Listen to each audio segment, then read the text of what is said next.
love you, we respect you, we hold your hand the rest of your life. When you graduate, we actually counsel you for free the rest of your life. Not on the phone. You send things back. We work with doctors like these two brilliant men back here. They do the blood tests, the scans, whatever is necessary, and we hold your hand. And this young man stood up with tears in his eyes, and he said, "You realize I have the most successful pharmacy in Manhattan?" He said, "I personally filled thousands of prescriptions for chemotherapy." He said, "Never once did I look at it until my father, who was standing next to him, a man in his late 60s, got cancer 2 months ago." He said, "I sat down that day and I forced myself to look at it. The first thing I saw in big black letters is warning, chemotherapy causes cancer." And what kind of people are they? We have to laugh because we only cry. What kind of people are they? One of the most catastrophic diseases you can get, we give you something that causes cancer. Get on Hippocrates' website. Look up decades and decades of our magazines. And I took from the most prestigious European medical journal out of Austria 2 years ago 2 independent scientific reports that showed exactly the pathways, biological, chemical pathways. Now, chemo creates cancer and radiation causes cancer. I've been watching this for the 41 years I've done this work. How dare us say that this is health care? This is abuse. That protein turns into a structure like earth and stone, plants and creatures, and even air and water. So when you see air and say it's nothing, it's frequencies. You know why you don't see it? I had to get a physicist to explain this to me so I could explain it to you. He said, "Have you ever seen a hummingbird?" I said, "Yes." He said, "Have you ever seen a hummingbird's wings?" I said, "No." He said, "If you took a hummingbird's wings and multiplied it by 5 million times, that's how fast the frequencies are coming from the sun." Follow me? Wings you can't see, multiply it by 5 million times. That's why what seems invisible to you is less dense, but it's not really invisible, because everything's interconnected. The only time we seem to feel it as a human race is when there's a trauma that happens. Those of you that are old enough to remember when Jack Kennedy was shot, even the Russians who feared us cried because we were interconnected. When the shuttle blew up, we all felt that in our heart, unified. But guess what? We're unified 24 hours a day, 7 days a week. And what we need to do is to relish the joy, connectivity, the happiness, and the love that we share. Not only the times of trauma that we know that that connection is happening. And if we cherish that, and cherish the universe that is endless, we start to come around and be human.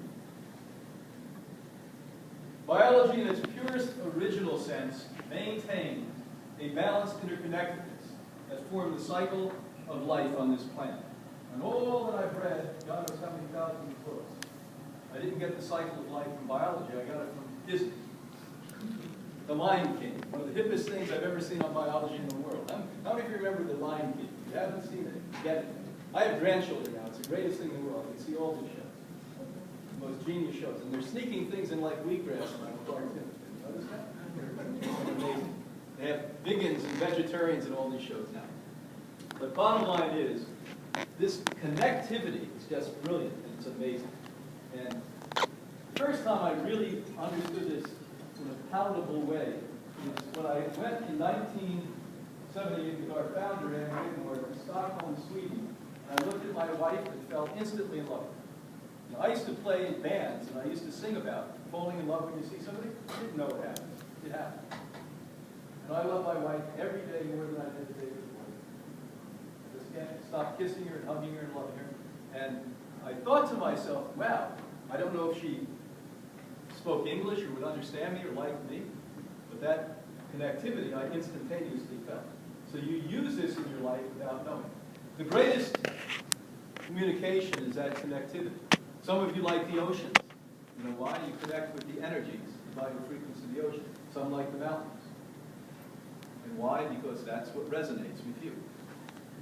But what we need to do is like ourselves so that we like all.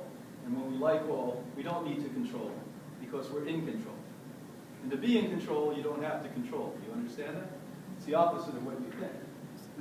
To be in control is to understand everything is perfectly fine. You just have to be mature enough, strong enough to let go. Human development. Evolution provoked the development of humans and the so-called, believe me, that's a big so-called, advancement of the brain. And what we do know after the last 40 years of millions and millions of MRIs, magnetic resonance imagery, being done on the brain, the average person uses 3 to 4% of our brain. So now when you feel dumb, we have an excuse, people. Some days I think I'm using a half of 1%. How about you? Now, give pause to this for a minute. The brain is an organ. It's not the mind. The brain's an organ. It's not consciousness. The brain is an organ. Now, with that said, there is no organ in the body that ought not to be working at 100%. Now, because of our arrogance and insecurity, we keep looking at our ancestral heritage as primitive and savage. But I assure you, I promise you, at some point in human history, there were people using close to 100% of their brain. How would if I said, let's use 3% of your heart? We'd all die. Let's use 2% of your liver. We'd all die. So what I'm saying to you is the brain, because we started to use the intellect rather than the instinct, has stopped functioning. The instinct is actually what exercises all areas of the brain. And as we became more intellectual, more cerebral, because we became what? Less connected, we stopped using parts of our brain. So this is why we can have war, sexism, racism, hatred. We can have political parties today that do not serve you, but you get all excited to listen to them. You think that there's a right and a left. No, there's corporate greed.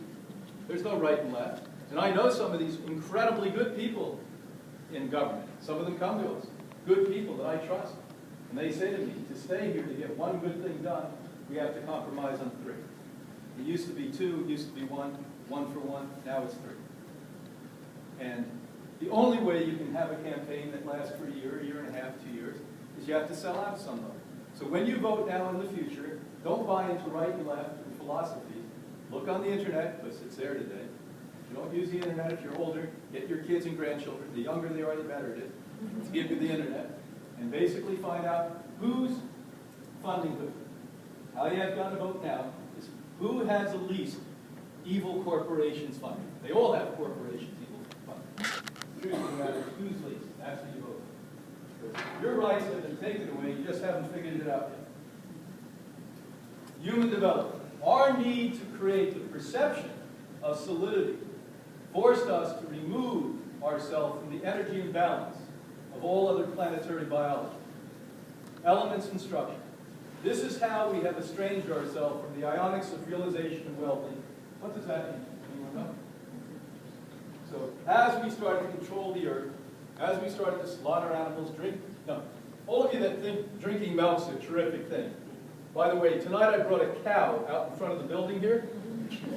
As we go out, all of you dairy drinkers who think it's good, I'm going to get you to genuflect and suck the breast of the cow.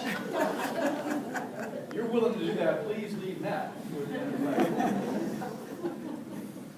It's unbelievable. We are as thick as a rock. Now, the ionics of realization is all consciousness, by the way. All awareness is already here. You don't have to work hard at being conscious. You have to let go to be conscious. You follow that? So when I had this couple that I've known for 30-some years, wonderful couple, that I lived over in Australia. And every morning they got up at 4 o'clock in the morning, and they used to have, in the 2 houses I saw them in when they lived here in the United States, they built big closets, and at 4 o'clock they'd go in and they'd meditate until 8 o'clock in the morning when they'd bring their boys to school. And they came to my office about a decade ago, and they cried. And they said to me, you know, you're our friend, we just have to ask you, we don't know what's wrong. We've been meditating like this for 40 years, and we haven't gotten any closer to God. What do you think? And I said, I thought you'd never ask. I said, if you lock your ass in the closet 4 hours a day, you're not going to get closer to God. You follow me? You've got to learn to make life your meditation. You've got to learn that you're connected with everything, and it doesn't take effort to become conscious. You're already conscious. You're just not strong enough.